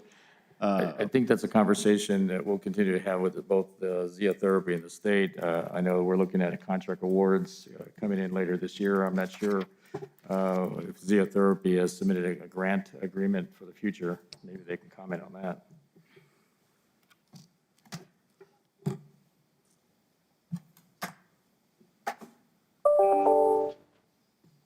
Any comment on that? No? Because I know, and the timing on this, It's actually retroactive October 1st, so it's for Okay. this fiscal year, it'll run through September 30th. So it kind of crosses our budget year Mm-hmm. into the next year, okay. and funds are available. So this particular route is strictly contingent on a grant every year. Yes, So there's no way to predict for it into No. the future. that's part of the problem. Okay, We go through the same thing, so, okay. All right. there we go. Further discussion? Seeing and hearing none, I have a motion on the floor. It has been seconded. Let me have a roll call vote on the matter, please. Javier Perea, Yes. Nora Barraza, Yes, Meiji Powie, Yes, Yvonne Flores, Yes. Lynn Edmonds, Yes. Kathy Harmon. yes, Thank you. Motion carries unanimously. Item number 12 has been approved. Item number 13, discussion and approval of resolution to amend Doña Ana County 2021-2022 MOU operating agreement. I have a motion on the floor, maybe Commissioner Allens. Is there a second? Motion Second. has been seconded by Councilor Flores. Do we want a presentation or? I just have a question. I just have, Mr. Armijo, you all have been in discussions with the county, so there's no problems or issues with that, right? No, but I should give an update. I mean, the county did take action yesterday, and the county Okay. did approve this along with all the other mid-year adjustments. And I wanted to make a footnote. I really appreciated the professionalism working with the county staff, the finance department, and then, of course, Adam Shea, who did the initial analysis. I used his analysis. I did update some stuff. We did I think it was about a 3-page proposal to the county back at Thanksgiving, actually, during that time period. They asked if we could wait for the mid-year budget adjustments, which they did yesterday in this room, and they approved our item, so with no questions. So we appreciate it.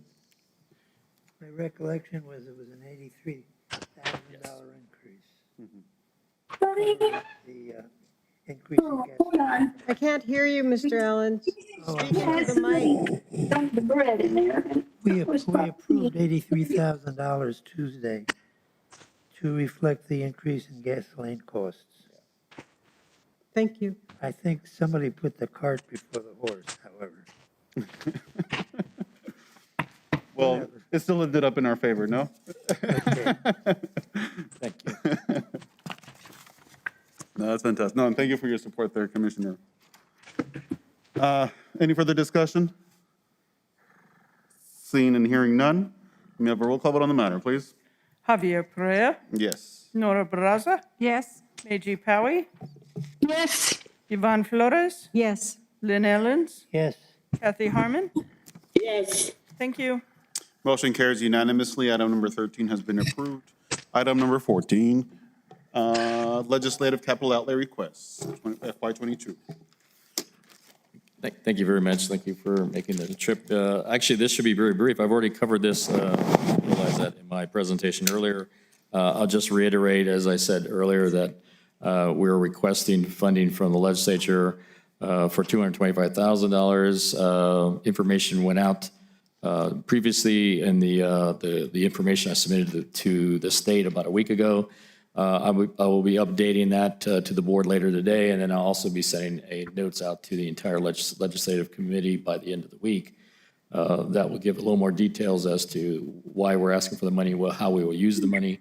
So it'll be kind of supplementary. As you can see, if you go to page 12, the total amount of money for these 5 buses is estimated at $155,000 apiece for a total of $775,000. I've confirmed the number with our state contractor, Creative Bus, in conversations.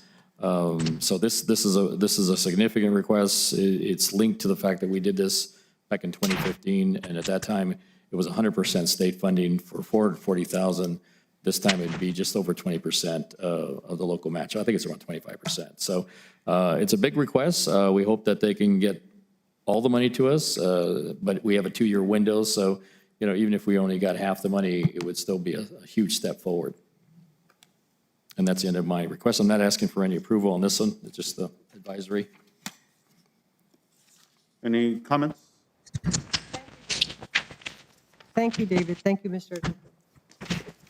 And again, just like Mayor Barraza mentioned, well, I know I'll be there. I'm assuming Mayor Barraza will be there too, for the municipal day, the New Mexico Municipal League. So any lobbying that you need us to do, or advocating, not lobbying, we do advocating. Any advocating you need us to do, feel free to let us know and forward us any documents or posters or whatever that we can share. And hopefully it's a successful session for the SCRTD as well. Thank you.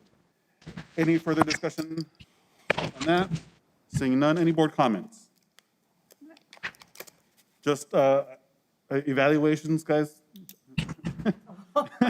If you can turn those into me. I didn't turn in anything? No. Yeah, I haven't received any evaluation at this point. You send it out in? December, like the December 1st, I think, or something like that. Oh, my gosh. Okay. All right. For David. He sent out a memo regarding the evaluation for David. I'm sorry, I'm about 2 months behind in my email. No, no worries. I hear you. So, other than that, again, welcome back to this new year, or happy New Year to everybody, and hopefully we have another successful year for the SCRTD. Congratulations again to the elected officers. And with that, if there's no objection, we are adjourned. I have 3:15 p.m. Thank you all. Very good. Thank you. Thank you. I know I can take that out. Okay. Oh, there you go. You don't have to take accounting for lawyers in law school. You did? Híjole, cómo sufrí. I had a better time in corporations than I did In financial? accounting for lawyers. Job over there, Becky. Si no, no le agarro. But I think I sometimes como que se me prende el foco. Yeah. It's kind of like a Well, I've faulty never had, wiring. yeah.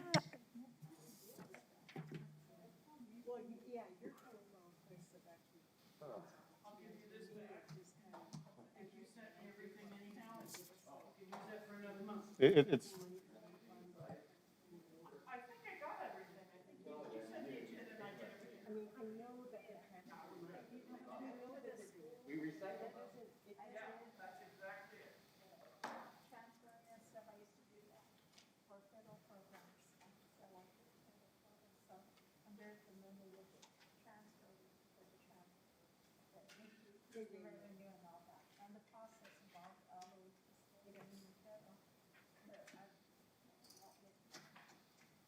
Yeah, that part.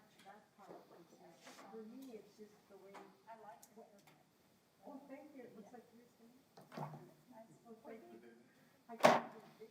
I probably saw you there. Well, you did? I go once a month. Oh, I go, like once every 2 months. Really? Porque sale caro. I mean, it's, como dijo, La belleza de la cara, ¿eh? como dijo Don John, está, no, but the thing is that my hair was, my niece helped me out a little bit in the summer. She said, you're using the wrong products to wash.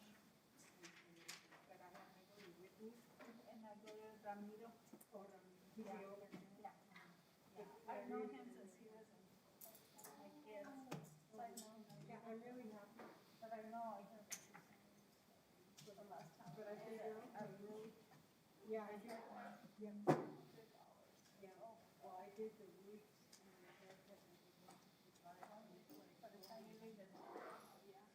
Oh, yeah, yeah, oh, yeah, you're right, it was close to. Should just let my white hair come out. Oh, you know what, I want to ask the two of you, and I've been meaning to ask Sandra, Tessa, the municipal league, you just have to be an elected official to join it, and there's no, like, I could join without, violation of the quorum or anything. Oh, because we all go there, all All of elected you on officials council? are there. Yes. I should go, because I remember, the first time I went, when I was elected, and our city manager then, who I had no faith in, and he said, oh, well, you know what, and I wasn't really like, impressed, but then like Sandra and Tessa are really involved. Tessa's on the board of directors. Yeah. I am too. He's our president. The same people, huh?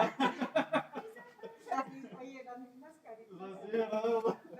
But I really want to get involved because I think that they really push on issues that affect, I mean, I think it's good to be hooked up with the municipal league, so because they really do a lot of lobbying. Oh, Yes.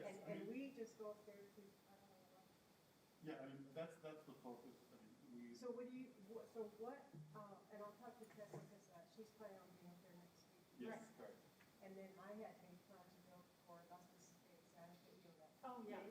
But The chamber. that was, the chamber canceled all of that, Yeah. and then the city was gonna be there.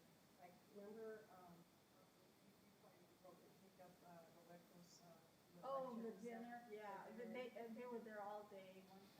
It was Roberto Estrada Day, and they provided Pero ya no. lunch all day for all the Yeah, for all the legislators. legislators, but, I think that was kind of, Was so, it? yeah, Oh. we're gonna do it on February 5, so I scheduled on like, to be out of town 3rd, 4th, 5th, 6th, and then the 7th, which is our usual Monday meeting, that was, scheduled for the 8th in anticipation of Oh, nice. everybody being concerned. Because, you know, with all this, ARPA money and, gosh, I heard there's like billions of dollars just sitting there, and it's like, we better. That's what I was telling Nora, that's why AJ, as the director, had asked me whether we could cancel it.